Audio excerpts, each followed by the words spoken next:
Halo, good morning everyone. Hari ini kita langsung masuk aja ya ke topik pembahasannya setelah tadi kita masuk kepada sesi perkenalan. Hari ini kita akan membahas tentang apa itu sel. Ya, bab satunya kamu di kelas 11 itu tentang sel. So, yang pertama di dalam sel ini, kamu pasti masih ingat dong ketika kelas 10 ada pelajaran yang membahas tentang cabang-cabang ilmu biologi. Salah satunya adalah histologi, sitologi, embriologi, mikrobiologi, virologi, dan masih banyak cabang-cabang ilmu biologi lainnya. Nah, dari cabang-cabang ilmu biologi itu ada satu yang disebut dia sebagai sitologi. Apa itu sitologi? Sitologi itu adalah cabang ilmu biologi yang secara khusus mempelajari tentang sel. Jadi yang kita bahas saat ini tentang sel itu adalah masuk dalam komponen ataupun kajian daripada sitologi. Nah, karakteristik daripada sel, kalau dikatakan sebagai karakteristik itu artinya adalah ciri-ciri umum bisa atau hal-hal yang bisa menggambarkan tentang apa itu sel. Yang pertama, sel itu adalah unit struktural dan juga fungsional. Dikatakan sebagai struktural, kamu tahu dong ya, struktural itu artinya adalah struktur, organisasi, tersusun dari atas ke bawah atau dari bawah ke atas. Ya, ada susunannya. Lalu kemudian fungsional, ya kalau dikatakan fungsional berarti banyak jenis-jenis daripada sel ini, di mana setiap jenisnya itu memiliki fungsi yang berbeda-beda. Makanya disebut dia sebagai fungsional. Kemudian karakteristik yang kedua adalah sel itu memiliki bentuk, ukuran, dan juga memiliki variasi yang sangat banyak. Entah itu variasi fungsi, variasi bentuk, atau hal-hal yang lainnya. Lalu kemudian sel secara umum itu terbagi menjadi dua, yaitu sel prokariota atau prokariotik dan juga sel eukariotik. Nanti kita akan bahas lebih tuntas lagi apa itu prokariotik dan apa itu eukariotik. Sel pertama sekali ya, atau yang menemukan sel itu pada zaman Bahelop atau pada zaman dulu namanya adalah Bapak Robert Hooke. Dan itu pada tahun 1665. Kita masuk kepada peneliti-peneliti atau ada beberapa saintis yang berusaha ikut berkecimpung di dalam sitologi ini dan mereka menobatkan nama mereka dalam sebuah pembukuan. Salah satunya adalah Antony van Leeuwenhoek, lalu yang kedua ada Johannes Purkinje, kemudian yang ketiga ada Robert Brown, yang ketiga ada Robert Brown. Nah, dari peneliti-peneliti ini yang ketiga kamu bisa cari nanti di internet apa yang mereka lakukan, terus kemudian kamu catat di bukunya. Kita masuk kepada bagian-bagian daripada sel. Jadi seperti yang saya katakan tadi, sel ya kan, ini sel. Sel itu pasti punya struktur, punya fungsional, dan mereka ini tergabung dalam satu apa ya kita katakan ya, tergabung dalam satu kesatuan. Jadi satu kesatuan ini punya bagian-bagian, dan bagian-bagiannya itu kita strukturkan dia menjadi dua, atau dengan kata lain dibagi menjadi dua selnya ya. Ada bagian yang hidup dan ada bagian yang mati. Yang mati atau dengan kata lain adalah inklusio. Nah, yang pertama kita bahas adalah tentang bagian yang hidup ini. Kenapa dikatakan dia bagian hidup? Karena dia itu memiliki protoplasma. Protoplasma ini nantinya akan berkembang menjadi sitoplasma. Atau dengan kata lain, protoplasma terbagi lagi dan menjadi dua, yaitu ada sitoplasma dan juga ada nukleoplasma. Kita akan bahas lagi apa-apa aja yang dimaksud dengan sitoplasma dan juga nukleoplasma. Kemudian, sitoplasma pada dasarnya protoplasma, sitoplasma ini adalah cairan.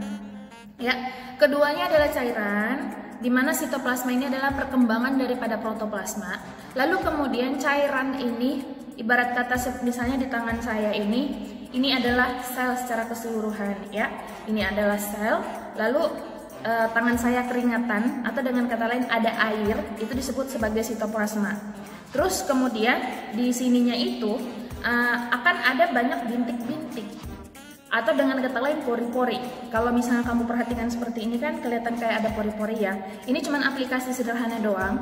Ini adalah selnya, keringat adalah sitoplasmanya, dan pori-porinya itu adalah organel-organel sel. Apa itu organel-organel sel, Miss? Organel-organel sel itu maksudnya adalah sel-sel yang kecil-kecil yang tergabung ke dalam satu sel besar. Contoh-contoh daripada organel sel. Yang pertama ada membran plasma. Yang kedua ada retikulum endoplasma. Yang ketiga ada aparatus Golgi atau badan Golgi. Yang keempat ada mitokondria. Yang kelima ada ribosom. Yang keenam ada sentrosom. Yang ketujuh ada lisosom.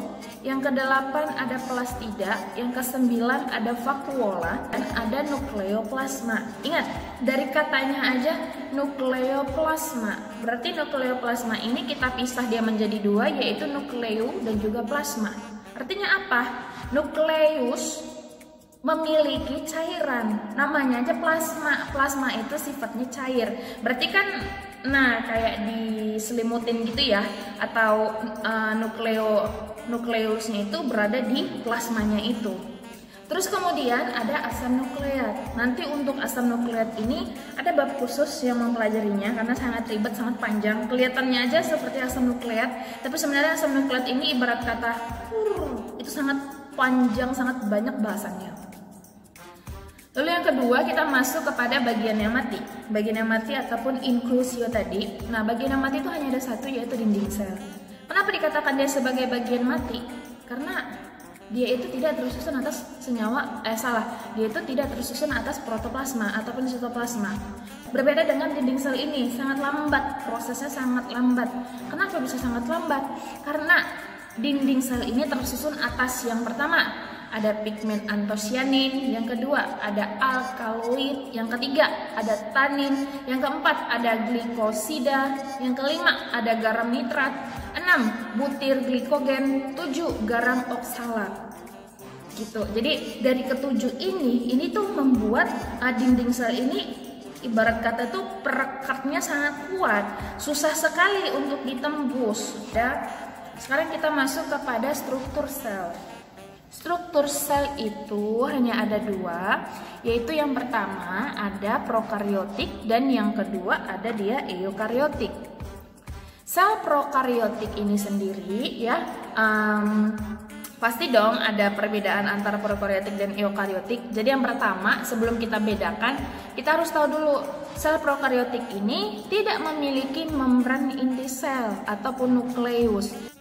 Nah, jadi kira-kira singkatnya seperti ini ya. Ada satu gambar sel. Nah, seperti ini.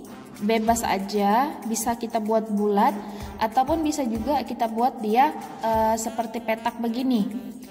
Nah, kalau di internet atau kalau di buku paket yang bulat ini itu disebut dia sebagai sel hewan. Sementara kalau dia yang petak ini disebut dia sebagai sel tumbuhan. Nah, untuk lebih gampangnya lagi, maka saya akan memakai gambar sel hewan ini. Jadi, di sel hewan, namanya aja sel. Ini seperti saya katakan tadi, ini secara keseluruhan adalah sel. Lalu kemudian di tengahnya ini ada bulatan lagi. Dan bulatan ini disebut dia sebagai nukleus. Lalu kemudian dari nukleus, ini masih ada titik tengahnya lagi. Ini disebut dia sebagai nukleolus. Nah, dari keduanya ini perhatikan baik-baik. Saya double lagi di atasnya ini, tetapi sangat tipis. Nah, ya sangat tipis. Dan ini disebut dia sebagai membran inti sel atau membran nukleus. Jadi yang saya gambarkan ini adalah contoh daripada eukaryotik. Kenapa disebut sebagai eukaryotik? Karena eukaryotik itu memiliki membran inti nukleus. Nah, sementara kalau dia itu untuk prokaryotik, misalnya ini gambarnya ya kan, ini tadi adalah nukleusnya, kita tulis. Ini adalah nukleus, lalu kemudian yang di tengahnya ini adalah untuk nukleolus. Lalu kemudian seharusnya kan ada pelapisnya di sini, tetapi di sini nggak ada. Maka ini disebut dia sebagai sel prokariotik. Nah, kemudian berarti kan ini tadi kita berbicara tentang sel. Berarti ini semuanya baik juga di sini. Ini. Nah, ini yang disebut sebagai sitoplasma. Kenapa disebut sebagai sitoplasma? Karena ini yang saya sebutkan tadi di sininya. Ini merupakan cairan atau sifatnya itu cair. Ya namanya aja cair di sininya gitu loh.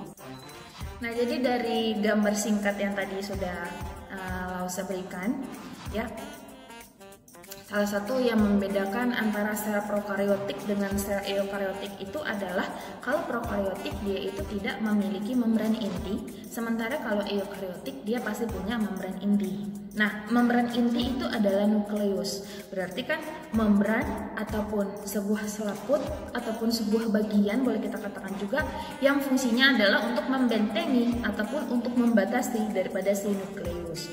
Lalu kemudian ada lagi, kalau prokariotik itu selnya belum memiliki sistem endomembran. Endo adalah dalam, membran adalah selaputnya tadi ataupun selimutnya. Berarti belum ada sistem transport di dalamnya. Jadi jenis sel daripada prokariotik ini tuh masih sangat sederhana. Masih sangat, apalagi ya bahasa lain dari sederhana ya. Ya ibarat kata itu kayak awal-awal dan kayak asal mula daripada sel, jadi dia belum kompleks, masih sangat sederhana, masih sangat sistemnya itu belum terorganisasi dengan baik, masih sangat sederhana. Contohnya adalah ada bakteri dan juga ada alga hijau biru. Nah, kemudian untuk eukariotik ini sendiri berarti lawan daripada prokariotik. Kalau prokariotik dia tidak memiliki membran inti, maka eukariotik dia memiliki membran inti. Kemudian eukariotik juga selnya sudah memiliki sistem endomembran. Contohnya adalah sel hewan dan juga sel tumbuhan. Nah, jadi ada gambar untuk sel tumbuhan, ada juga gambar untuk sel hewan. Kedua daripada gambar sel hewan dan juga sel tumbuhan ini adalah bagian daripada eukariotik, bukan prokariotik. Ingat ya. Nah, sekarang yang menjadi pertanyaannya adalah, secara umum makhluk hidup itu dibedakan menjadi 3. Ini secara umum ya. Namun dibedakan menjadi 3, ada hewan, ada tumbuhan, satu lagi adalah manusia. Nah, manusia itu kalau secara susunan sel tubuh kita itu kita masuk ke dalam sel hewan atau masuk ke dalam sel tumbuhan? Maka jawabannya adalah kita masuk ke dalam kelompok sel hewan. Karena secara struktur sel, secara rangka, secara organisasi kehidupan kita itu masih masuk dalam kategori animalia. Perbedaan sel prokariotik dan juga sel eukariotik organel. Ada endomembran, ada membran inti, ada mitokondria, ada badan Golgi, ada retikulum endoplasma, ada vakuola, ada plastida, dan masih banyak lain lagi jenis-jenis daripada sel. Kalau prokariotik itu kebanyakan dia hampir tidak punya. Sementara kalau eukariotik ya emang punya, karena dia sudah lebih kompleks lagi kerjanya, udah lebih bagus gitu. Nah, kemudian jadi sekarang kita akan masuk kepada salah satu contoh antara sel hewan dan pada sel tumbuhan, dan saya ambil adalah sel hewan. Nah, jadi kalau berdasarkan gambar sel hewan yang ada di layar kacanya kamu, sel hewan itu kesatuannya kita sebut dia sebagai sel, organ kesatuannya kita sebut dia sebagai sel. Akan tetapi di dalam kesatuan itu masih banyak lagi organel-organelnya, masih banyak lagi remah-remahnya, tetapi remahnya itu punya fungsi dan punya struktural. Ya kan, seperti misal kamu lihat. Nah, ada yang pertama nukleolus. Oke, bisa kamu lihat kan di gambar, ada nukleolus, ada membran sel, ada sitoplasma, ada mitokondria, ada ribosom, ada badan Golgi, ada lisosom, ada vakuola. Salah saya, vakuola udah nggak ada lagi karena kita khusus hanya membahas untuk sel hewan. Terus kemudian ada apa ya tadi ya? Ada sentrosom, sentriol dan juga sentrosom. Nah, sekarang kita masuk kepada sel tumbuhan. Perhatikan lagi gambar sel tumbuhannya. Sel tumbuhan itu hampir sama. Yang pertama dia punya nukleolus, terus kemudian yang kedua dia punya sitoplasma, lalu kemudian yang ketiga dia tidak punya membran sel tapi dia punya dinding sel. Itulah perbedaannya. Terus yang keempat punya mitokondria, punya ribosom, punya badan Golgi. Satu sel kesatuan itu kita bedakan atau terdiri menjadi 4 bagian. 4 bagian penting maksud saya. Yang pertama nukleus, yang kedua membran inti ataupun dinding sel, kemudian yang ketiga ada sitoplasma, yang keempat ada organel-organel sel. Maka yang pertama, baik itu untuk sel tumbuhan ataupun sel hewan, kita lepas dulu dari kedua jenis eukariota itu, kita rangkum saja organel-organel selnya. Yang pertama ada nukleus ataupun inti sel. Nah, inti sel itu fungsinya apa? Menurut kamu apa fungsi daripada inti sel? Inti sel itu sama seperti Pentium, itu sama seperti CPU ataupun sama seperti otak kita, otak manusia. Apa fungsinya? Untuk mengatur segala aktivitas tubuh, untuk mengatur segala kegiatan tubuh, kegiatan sel ataupun aktivitas kehidupan kita. Itulah fungsi daripada inti sel. Letaknya di mana? Ya di tengah, gitu. Lalu nukleus itu dibedakan menjadi 2 ya, yaitu bukan dibedakan ya, nukleus itu ada 2 bagian, yaitu nukleolus dan juga nukleoplasma. Nukleolus itu adalah anak inti, nukleoplasma adalah cairan inti. Yang kedua ada membran plasma ataupun membran sel. Nah, membran sel ini sendiri seperti yang saya katakan tadi, membran itu maksudnya adalah selaput ataupun sebuah dinding. Tapi bukan dinding sel ya. Maksudnya itu seperti sebuah satu bagian yang sangat tipis, tapi fungsinya adalah untuk melindungi, untuk nge-backup, meng-cover. Apa yang dia cover? Ya kalau membran sel berarti inti sel, berarti sel yang di covernya. Kalau membran inti sel berarti dia meng-cover inti selnya, melindungi inti selnya, seperti itu ya. Nah, tugas daripada si membran sel ini adalah untuk membatasi sel ataupun untuk membatasi isi sel dan sekitarnya. Sitoplasma ini adalah cairan yang berada di dalam sel kecuali di inti sel. Jadi di dalam inti sel itu nggak ada sitoplasma. Sitoplasma itu beredar di antara organel-organel sel. Sifat daripada sitoplasma ini adalah koloid. Apa maksudnya? Koloid ini maksudnya adalah tidak cair tapi tidak juga padat. Nah, itulah yang dimaksud dengan koloid. Jadi kayak setengah-setengah gitu loh antara padat dengan cair. Kita masuk kepada organel-organel sel yang tergabung di dalam satu kesatuan sel. Retikulum endoplasma itu bentuknya seperti saluran yang berkelok-kelok. Namanya aja berkelok-kelok kan berarti dia kayak jalanan mau ke Bogor gitu, mau ke puncak, dia belok sana belok sini gitu. Terus kemudian di antara kelok-kelokan itu, belok-belokannya itu sebenarnya RE ini adalah sebuah saluran. Saluran artinya ada yang diserap nanti kan, ada yang lewat di tengah-tengah salurannya itu. Nah, kemudian RE ini juga dibedakan menjadi 2, ada RE kasar dan juga ada RE halus. RE kasar itu fungsinya adalah untuk mensintesis protein. RE halus itu fungsinya adalah untuk mensintesis lipid, untuk mensintesis kolesterol, atau misalnya yang ketiga ada glikogen. Terus kemudian yang kedua ada badan Golgi. Badan Golgi ini punya beberapa nama. 1 badan Golgi, 2 aparatus Golgi, yang ketiga ada itu saya lupa apa lagi ya. Nah, terus badan Golgi ini merupakan kumpulan daripada kantong-kantong ataupun vesikel ya, dimana vesikelnya ini dilindungi atau dikelilingi oleh sebuah membran. Itulah yang disebut sebagai badan Golgi. Jadi dia itu kayak bulatan-bulatan gitu, dan bulatan-bulatannya itu di bahasa biologi adalah vesikel. Jadi ada bulatan pluk gitu. Terus dia dilindungi oleh sebuah membran. Inilah yang disebut gelembung-gelembung inilah yang disebut sebagai badan Golgi, dan ini letaknya nggak jauh dari retikulum endoplasma. Apa fungsi daripada badan Golgi? Fungsinya adalah untuk membentuk membran plasma sendiri, satu. Lalu kemudian yang kedua adalah untuk sekresi sel. Ingat, sekresi itu artinya adalah mengeluarkan. Ada sekretnya, ada hasilnya gitu ya. Jadi sekresi sel itu maksudnya adalah untuk menghasilkan, boleh kita katakan enzim, atau boleh mengatakan sesuatu cairan yang sifatnya itu masih sangat berguna lagi bagi si sel. Kemudian yang ketiga ada ribosom. Ribosom itu fungsinya adalah untuk mensintesis protein. Nah, protein ini nanti akan digunakan untuk menyusun struktur DNA ataupun struktur RNA. Dan secara detail nanti akan kita bahas itu di kelas 12. Apa itu DNA dan apa itu RNA.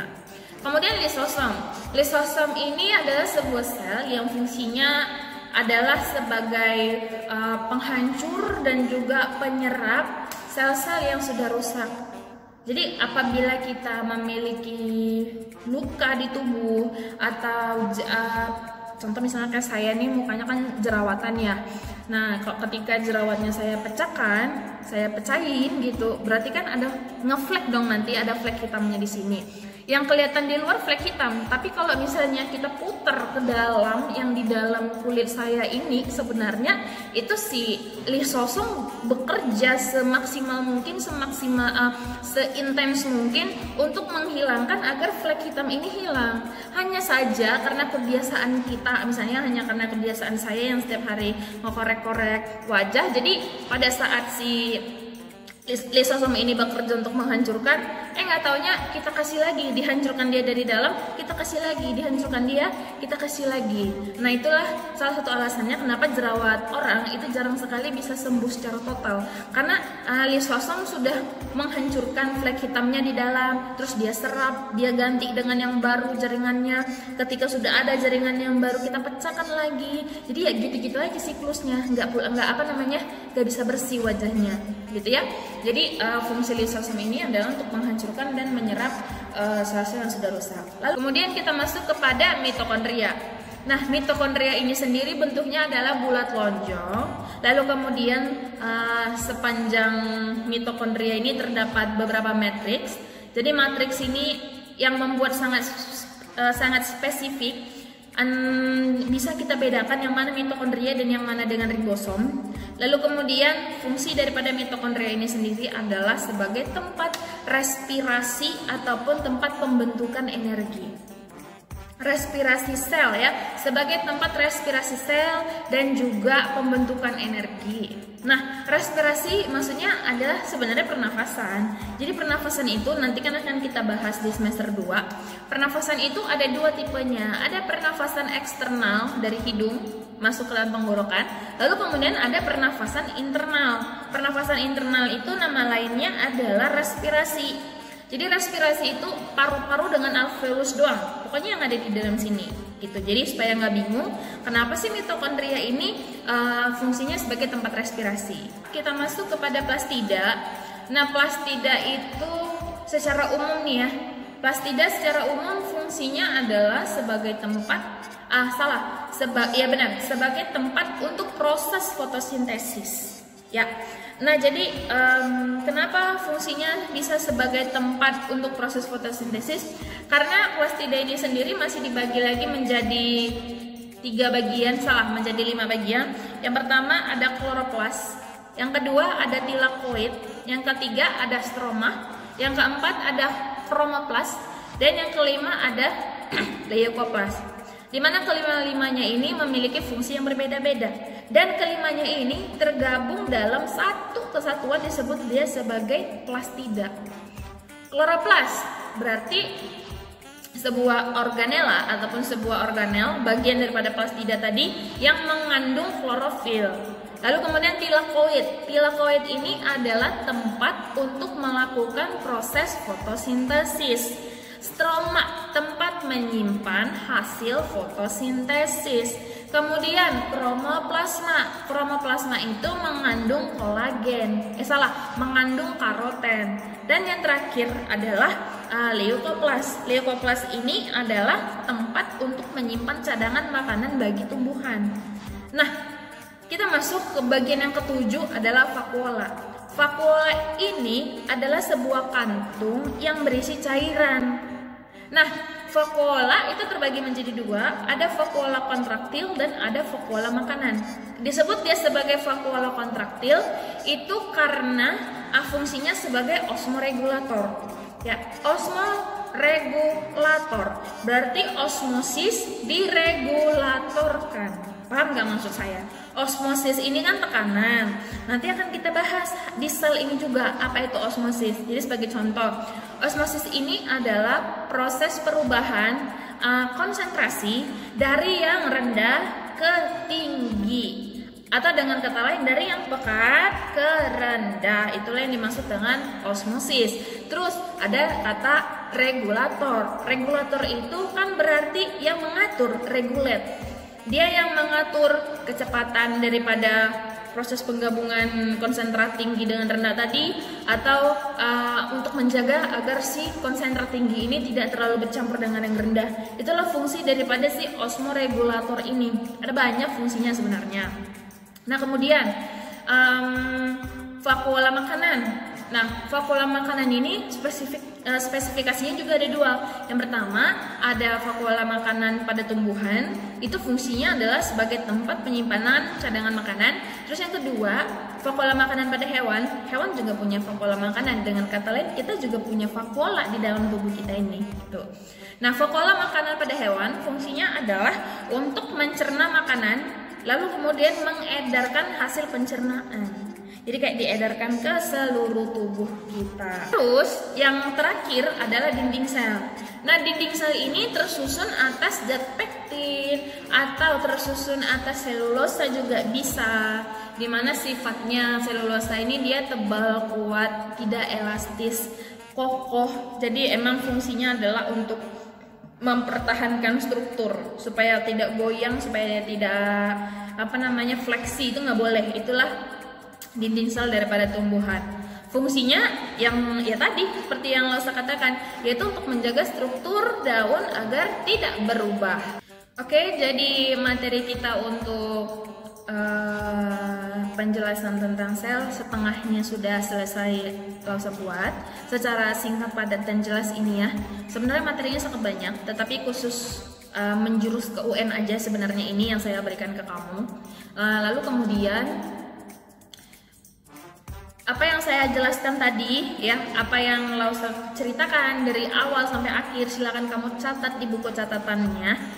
Usahakan kamu tuh mencatat secara detail ya, karena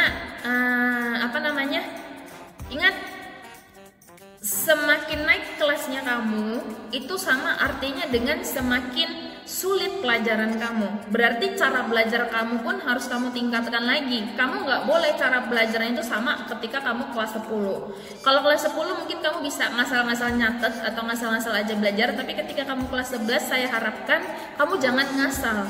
Karena salah satu penentu keberhasilan itu di kelas 11. Kalau kamu tidak bisa menentukan kamu minatnya di mana, itu akan sulit nantinya untuk lebih memfokuskannya lagi di kelas 12 gitu ya.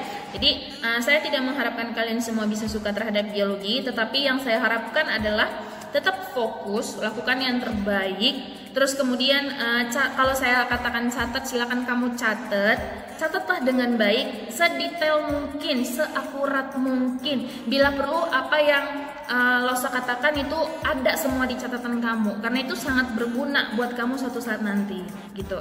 Nah, dan kemudian sisa materinya nanti berarti kita lanjutkan di pertemuan kita yang kedua lewat video pembelajaran juga sepertinya ya. Dan selamat mengerjakan catatannya. Kalau ada yang kurang paham silahkan kamu tanya sama saya secara langsung, atau kita discuss kelas, atau kamu mau japri saya juga boleh. Terus kemudian yang terakhir adalah kayaknya itu aja deh ya. Oke, terima kasih sudah menonton video pembelajaran dari Lausa Ripka. Terus kemudian Sampai ketemu di video saya yang selanjutnya. See you, dadah, bye-bye. Thank you.